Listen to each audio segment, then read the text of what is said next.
সেভাবে ঘরে বসে থাকা যায় না। আমাদের যতগুলো চিৎকার শুনি তখন আমাদের প্রত্যেকের কান্না পায়। আমি জানি না কোন বিবেকে গিয়ে পুলিশগুলো এভাবে গুলি করে আমাদের ভাই বোনদের মারছে। আমরা নিজেরা যাদের বিবেক বোধ আছে তারা কখনো এসব মেনে নিতে পারবে না। তাই আমি আজকে রাজপথে আসছি।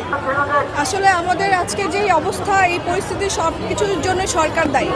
সরকার যদি তার ক্ষমতা ঠিকভাবে ব্যবহার করতেন তাহলে আজকে আমাদের এই আন্দোলনে এসে দাঁড়াতে হতো না এবং আমাকে এই ব্যানার নিয়ে দাঁড়াতে হতো না যে সরকারের পদত্যাগ চাই।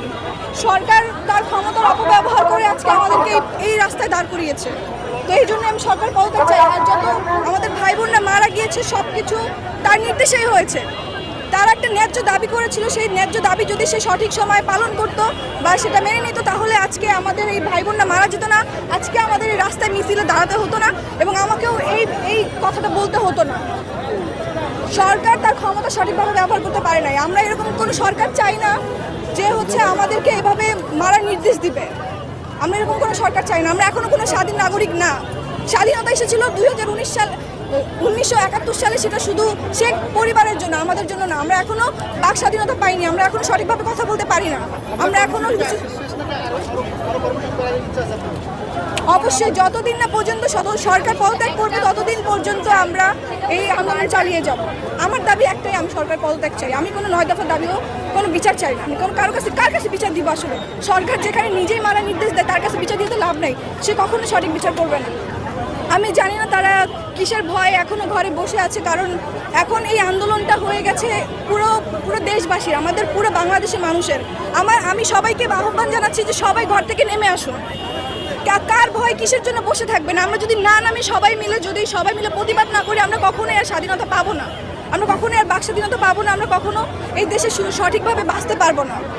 কোন ভয় কিসের ভয় বসে আছে আমি জানি না। আমি আসলে আমি কোনো দল করি না, আমি কোনো কিছুর মধ্যে নাই, আমি কোনো রাজনীতিক কোনো কিছুর মধ্যেই নাই। আমি একজন সাধারণ স্টুডেন্ট এবং আমি একজন ক্ষুদ্র আর্টিস্ট। আমি যেটাকে অন্যায় মনে করি সেই অন্যায় প্রতিবাদ করতে আসছি। আমি কোনো দলের পক্ষ নিয়ে কথা বলতে আসি নাই। আমার যেটা মনে হয়েছে ন্যায় কোনটা অন্যায়, আমি সেই অন্যায়ের বিরুদ্ধে কথা বলতে আসছি। আসলে যা দেখতেছি আমরা সেভাবে ঘরে বসে থাকা যায় না। আমাদের যতগুলো চিৎকার শুনি তখন আমাদের প্রত্যেকের কান্না পায়। আমি জানি না কোন বিবেকে গিয়ে পুলিশগুলো এভাবে গুলি করে আমাদের ভাই বোনদের মারছে। আমরা নিজেরা যাদের বিবেক বোধ আছে তারা কখনো এসব মেনে নিতে পারবে না। তাই আমি আজকে রাজপথে আসছি। হ্যাঁ, সাধারণ মানুষকে আমি এটাই বলবো যে আজকে না আমার সময় হয়ে গেছে। কোনো কিছুর ভয় পাবেন না, কোনো কিছু ভয় পাওয়ার দরকার নেই। আপনারা সবাই আসুন। আমরা যদি সবাই নামি তাহলে আমরা আবার নতুন করে একটা স্বাধীনতা পাবো।